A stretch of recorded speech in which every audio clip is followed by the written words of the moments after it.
জুবিন গাৰ্গ সন্মানীয় জুবিন গাৰ্গ আমাৰ বৰ্তমান সময়ৰ আটাইতকৈ ডাঙৰ শিল্পী। এই সময়ৰ আমি জীৱিত কালৰ এই সময়খিনিৰ আটাইতকৈ ডাঙৰ শিল্পী, অসমীয়া জাতিৰ দিল কা ধড়কন বুলি যাক কয় আৰু হৃদয়ৰ স্পন্দন জুবিন গাৰ্গ। সেই জুবিনদাৰ মৃত্যু হোৱা,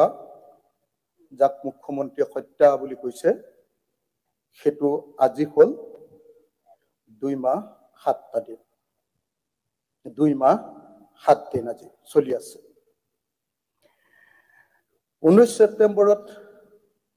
তেখেতৰ মৃত্যু বা হত্যা হৈছিল আৰু আজি 25 নৱেম্বৰত আমি প্ৰথমবাৰ তেখেতৰ বিষয়ে অসমৰ প্ৰতিনিধিসকলে 126 জনে আলোচনা কৰিবলৈ পাইছো। গতিকে আজিৰ দিনটো আমাৰ প্ৰত্যেকজন 126 জন প্ৰতিনিধিৰ কাৰণে এটা অত্যন্ত গুৰুত্বপূৰ্ণ দিনেই নহয়, এটা মৰ্মান্তিক দিন, হৃদয়ৰ পৰা কথা কোৱাৰ দিন। অধ্যক্ষ ডাঙৰীয়া, জুবিনদাৰ ন্যায় বিচাৰক লৈ সমগ্ৰ অসম এতিয়া উত্তাল হৈ আছে। সেই সময়ত মই আমাৰ মাননীয় মুখ্যমন্ত্ৰীক, অধ্যক্ষ ডাঙৰীয়াৰ জৰিয়তে মাননীয় মুখ্যমন্ত্ৰী ডাঙৰীয়াক ক'ব খোজো যে জুবিনদাৰ মৃত্যু হৈছে ছিংগাপুৰত। আমাৰ চৰকাৰখনে তালফাল লগাই তদন্ত কৰিছে দিছপুৰত। প্ৰথম কথা, মৃত্যু হৈছে ছিংগাপুৰত, তালফাল লগাই তদন্ত কৰিছে দিছপুৰত, গুৱাহাটীত। গতিকে তদন্ত সম্পূৰ্ণৰূপে বিপথে পৰিচালিত হৈছে। প্লেচ অফ অকাৰেন্সত তদন্ত কৰাটোৱে হ'ল ভাৰতীয় আইন মতে তদন্তৰ, মৃত্যু বা হত্যাকাণ্ডৰ তদন্তৰ মূল কথা। আজি আমি দেখিছো যে তদন্তকাৰী সংস্থাই জুবিন গাৰ্গে পুৰি খাবলৈ যোৱা দোকানৰ দোকানীজনক তদন্তৰ আওতালৰ মাজলৈ মাতি আনিছে। পুৰিত কিমান দিছিলে দাম? আজি আমি দেখিছো যে তদন্তকাৰী সংস্থাই বিহু কমিটিবিলাকক মাতি আনিছে। বিহু কমিটিয়ে যিমান টকা দিছিলে সিমান টকা জুবিন দাই পাইছিলে নে? ঠিক আছে, মোৰ আপত্তি নাই, আমাৰ আপত্তি নাই সেইটো তদন্ত কৰা। যদি অৰ্থনৈতিক কেলেংকাৰী হৈছে নিশ্চয় তদন্ত হ'ব লাগে। কিন্তু অধ্যক্ষ ডাঙৰীয়া, যি অনুষ্ঠানলৈ গৈ আমাৰ হৃদয়ৰ শিল্পী জুবিন গাৰ্গৰ মৃত্যু হ'ল, সেই অনুষ্ঠানটোৰ প্ৰধান উদ্যোক্তা নৰ্থ ইষ্ট ফেষ্টিভেল, আৰু সেই নৰ্থ ইষ্ট ফেষ্টিভেলৰ শ্যাম কানু মহন্তক যি সময়ত গ্ৰেপ্তাৰ কৰা হৈছে, সেই সময়ত সহ আয়োজক গৰাকী শ্যাম কানু মহন্তৰ পত্নীক এতিয়ালৈকে কিয় গ্ৰেপ্তাৰ কৰা হোৱা নাই? নাম্বাৰ 1। নাম্বাৰ 2, আমি নিজেই দেখিছো ৱেবছাইটত, গভৰ্ণমেণ্ট ৱেবছাইটত স্পষ্টকে লিখি থোৱা আছে যে external affairs ministry presence the north east festival in Singapore. ভাৰতৰ বৈদেশিক মন্ত্ৰালয়ে সেই অনুষ্ঠান পাতিছে, কিন্তু এতিয়ালৈকে সেই বৈদেশিক মন্ত্ৰালয়ৰ উদ্যোক্তা কেন্দ্ৰীয় মন্ত্ৰী, জুবিন গাৰ্গৰ বন্ধু বুলি কৈ থকা প্ৰবীত্ৰ মালহৈতাক এতিয়ালৈকে তদন্তৰ আওতালৈ অনা নাই। অধ্যক্ষ ডাঙৰীয়া, আজি কোনোবা এটা ফাংচনত গণ্ডগোল হওক, প্ৰথমতে মাতি আনিব কোনে সেই অনুষ্ঠানটো পাতিছিলে তাৰ উদ্যোক্তাসকলক। এইটো লাইনটোত নকব। কিন্তু এতিয়ালৈকে আমি দেখিছো যে নৰ্থ ইষ্ট ফেষ্টিভেল পতা ছিংগাপুৰত উদ্যোক্তা প্ৰবৃত্ত মাৰ্গাৰিটাক এতিয়ালৈকে তদন্তৰ আওতালৈ মাতি অনা নাই গতিকে এই তদন্ত ভুৱা এইটোৰ ওপৰত আপুনি ক'ব নালাগে এইটো সাবজুডিস হৈ আছে তেওঁলোকে তদন্ত কৰি আছে এতিয়ালৈকে ৰিপৰ্ট ওলোৱাই নাই বাকি আপোনাৰ ভাবটো আপুনি অভিযোগ কৰিব নালাগে আপুনি এইটো কথা ক'ব নালাগে এইটো সাবজুডিস মেটাৰ সদনত এইটো কোনো তদন্তকাৰীৰ বিষয়ে তদন্তৰ বিষয়ে আমি ইয়াত চৰ্চা কৰিব নোৱাৰো আপুনি সমালোচনা কৰিব নোৱাৰে তেওঁলোকে তদন্ত কৰি আছে এতিয়ালৈকে কোনো ৰিপৰ্ট ওলোৱা নাই অধ্যক্ষ ডাঙৰীয়া নিয়ম আমাৰ এইটো ভাৰতৰ ৰাষ্ট্ৰদূত যোগজন যিজনে এই অনুষ্ঠান পাতিছিলে জাহাজখনৰ কেপ্টেইনজন যিজনে তেওঁক জপিয়াবলৈ অনুমতি প্ৰদান কৰিছিলে পানীত সাগৰৰ পানীত আৰু তাৰ কৰ্মচাৰীসকলক তেওঁলোকক তদন্তৰ আওতালৈ ননাকে এই তদন্ত সম্ভৱ নে অধ্যক্ষ ডাঙৰীয়া ঠিক আছে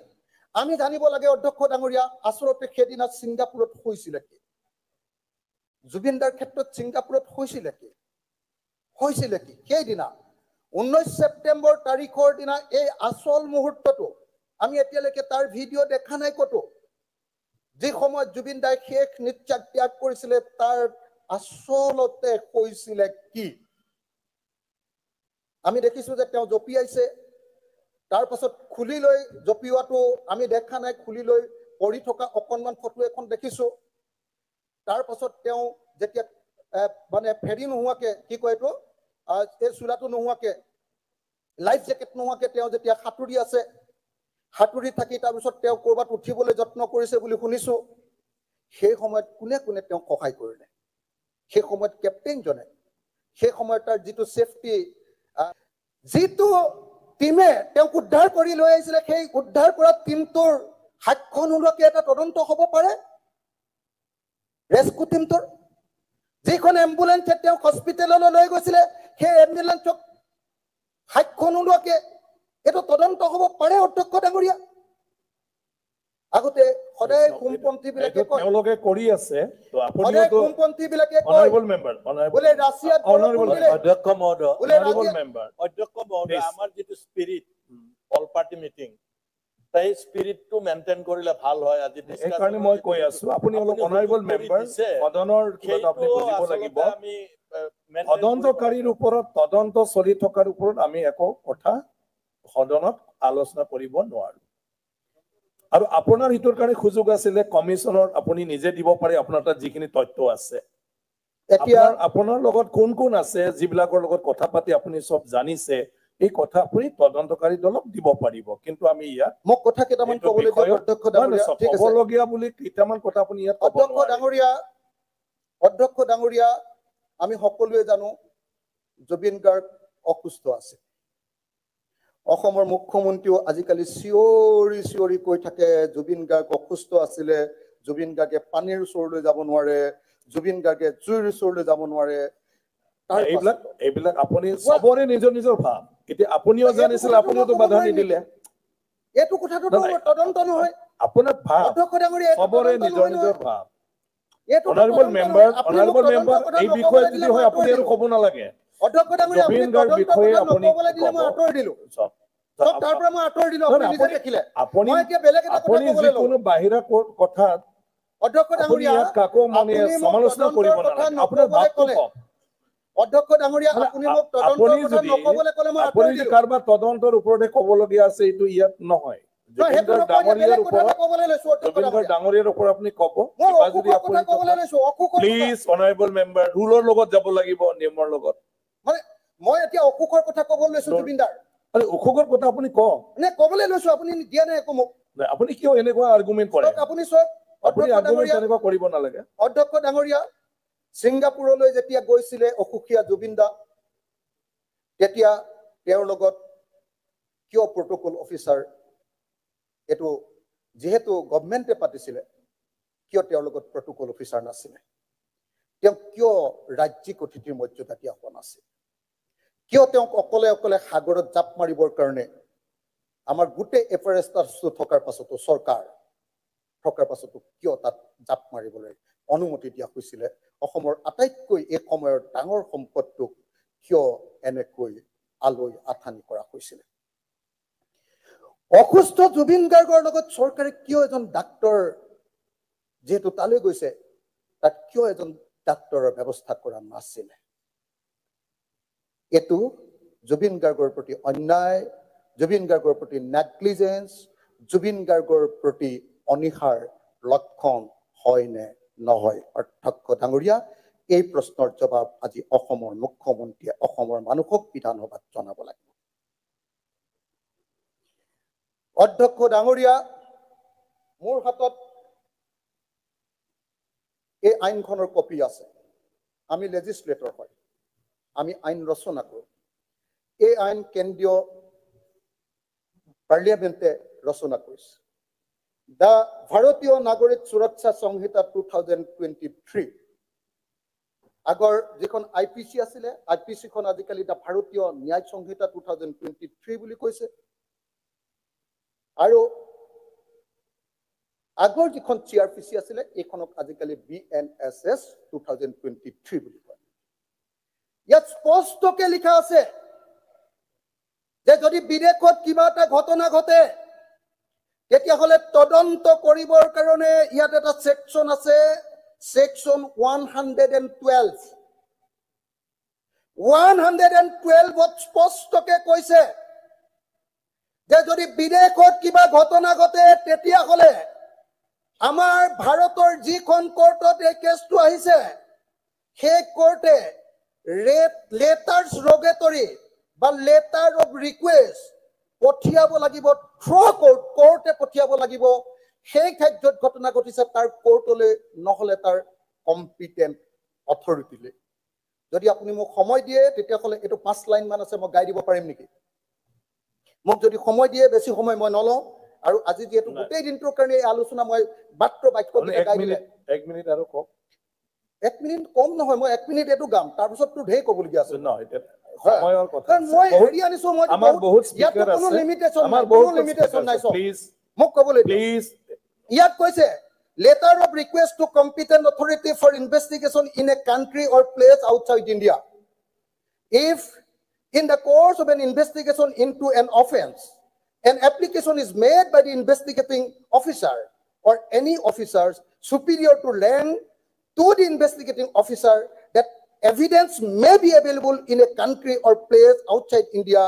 any criminal court may issue a letter of request to a court or an authority in that country or place competent to deal with such request to examine orally any person supposed to be acquainted with the fact and circumstances of the case and the record his statement made in the course of such examination and also to require such person or any other person to produce any document or things which may be in his possession pertaining to the case and to forward all the evidence so taken and collected or authenticated copies thereof or the things so collected to the court issuing such letter অতি স্পষ্টকৈ কৈছে যে বিদেশত যদি তদন্ত হ'ব লাগে তেতিয়াহলে কোৰ্টৰ পৰা লেটাৰ পঠিয়াব লাগিব কোৰ্টৰ পৰা লেটাৰ পঠিয়াই যিজন মানুহে সেই কথাবিলাক জানে তেওঁৰ ষ্টেটমেন্ট ল'ব পাৰিব তেওঁৰ পৰা এভিডেন্স সংগ্ৰহ কৰিব পাৰিব তেওঁলোকৰ পৰা ডকুমেন্ট সংগ্ৰহ কৰিব পাৰিব আৰু সেইটো কৰিব লাগিব থ্ৰু কোৰ্ট আৰু তেওঁলোকৰ কোৰ্ট বা কম্পিটেন্ট অথৰিটি দিব লাগিব অধ্যক্ষ ডাঙৰীয়া মই আপোনালোকক ক'ব খুজিছো যে এতিয়ালৈকে অসমৰ মুখ্যমন্ত্ৰীয়ে জনাব লাগে যে সিঙ্গাপুৰ গভৰ্ণমেণ্টৰ কম্পিটেন্ট অথৰিটি বা কোৰ্টৰ জৰিয়তে এতিয়ালৈকে লেটাৰ অফ ৰিকুৱেষ্ট পঠিওৱা হ'ল নে আজি সিঙ্গাপুৰ গভৰ্ণমেণ্টে যিটো ৰিপৰ্ট দিছে সেই ৰিপৰ্টত কৈছে যে জুবিন গাৰ্গৰ মৃত্যুৰ প্ৰিলিমিনাৰী ৰিপৰ্ট জুবিন গাৰ্গৰ মৃত্যুত কোনো ফাউল প্লে নাই কোনো গণ্ডগোল হোৱা নাই এনেকে কৈছে সেইখন ৰিপৰ্ট লৈ এতিয়া সিঙ্গাপুৰৰ সেই তদন্তৰ ওপৰত ভৰসা কৰি অসমৰ মুখ্যমন্ত্ৰীয়ে অসমত তদন্ত হ'ব বুলি কৈছে আৰু সেই ফাউল প্লে নাই বুলি কোৱা তদন্তৰ ওপৰত মুখ্যমন্ত্ৰীয়ে কৈছে যে জুবিন গাৰ্গক হত্যা থ্যাংক ইউ শ্ৰীমতী নন্দিতা জুবিন গাৰ্গক হত্যা কৰা মোক খবৰলৈ দিব লাগিব অধ্যক্ষ ডাঙৰীয়া থ্যাংক ইউ অধ্যক্ষ ডাঙৰীয়া মোৰ দাবী কিটা মোৰ কথা কিটা হ'ল অলৰেডি 10 মিনিট পাৰ হৈয়ে গ'ল নাই মোক এটা কথা ক'ব লাগিব এতিয়ালৈকে আইও চিআইও অসমৰ মুখ্যমন্ত্ৰী আটাইতকৈ আপোন আটাইতকৈ চাওক এনেতো কথা ক'ব নালাগে চিআইঅজনক দিছে Please. কিন্তু তেওঁক এতিয়ালৈকে কিয় তদন্তৰ Please, কাৰণে এনেকুৱা ছিংগাপুৰলৈ নহয় পঠিওৱা নাই? বিধানসভাটো আপুনি অধ্যক্ষ আপোনাৰ ডাঙৰীয়া, তথ্যটো কওক এই কাৰণে মোৰ আপোনাৰ তথ্যটো মোৰ মাত্ৰ কওক আপুনি প্ৰশ্ন। এনে আউল আজি তিনিটা প্ৰশ্ন মোৰ আছে তিনিটা Please. প্ৰশ্ন কৈ দিছো তিনিটা প্ৰশ্ন নন্দিতা দাস, এক please. নম্বৰ অসমৰ মুখ্যমন্ত্ৰীয়ে জুবিন গাৰ্গৰ মৃত্যুক হত্যাকাণ্ড বুলি কৈছে মুখ্যমন্ত্ৰীয়ে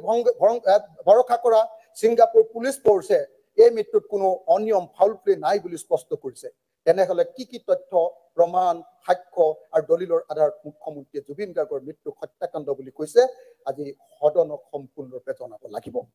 নন্দিতা দাস দুটা পইণ্ট আছে শেষ আৰু অসমৰ মুখ্যমন্ত্ৰীয়ে বিধানসভাৰ বাহিৰত বাৰম্বাৰ কৈছে যে জুবিন গাৰ্গৰ মৃত্যু এক হত্যাকাণ্ড আজি সদনৰ মজিয়াত মাননীয় মুখ্যমন্ত্ৰীয়ে অনুগ্ৰহ কৰি তথ্য প্ৰমাণ সহকাৰে জনাবনে যে এই মৃত্যু হত্যাকাণ্ড হয় এনে সিদ্ধান্তৰ সমৰ্থনত কোনো সমৰ্থনমূলক প্ৰমাণ এভিডেন্স ডকুমেন্ট চেইন অফ সাৰ্কামস্টেন্সেছ বা মটিভ হাইপোথেসিস তেখেতে আজি সদনক জনাব লাগে তিনি সদায় ডিঙিত গামোচা পিন্ধি বাহ লোৱা নৰেন্দ্ৰ মোদীয়ে অসমীয়া জাতিৰ এই মহা দুৰ্যোগৰ সময়ত অসমবাসীৰ আটাইতকৈ আপোন সম্পত্তিৰ মৃত্যুত ছিংগাপুৰ চৰকাৰৰ সৈতে তদন্তৰ বাবে কি আলোচনা কৰিছে অসমৰ মুখ্যমন্ত্ৰী হিমন্ত বিশ্ব শৰ্মা আৰু নৰেন্দ্ৰ মোদীৰ মাজত আমাৰ এই মৃত্যুক লৈ কি আনুষ্ঠানিক আলোচনা বিলোচনা কৰিছে তাৰ কৰেছপন্ডেন্স কিনি অসমৰ মানুহক আজি এই সদনত জনাব লাগে মুখ্যমন্ত্ৰী কি সদনক মই জনাব খুজিছো আমাৰ মূল তিনিটা কথা আজি সদনৰ আমাৰ মূল তিনিটা কথা জুবিন গাৰ্গৰ মৃত্যুৰ সিবিআই তদন্ত লাগে নন্দিতা দাস এতিয়া আৰু ৰেকৰ্ডত নাযাব অখিল গগৈৰ কথাটো নন্দিতা দাস প্লিজ নন্দিতা দাস ৰেকৰ্ডত নাযায় আৰু লাগে আপনি অলৰেডি কলে সব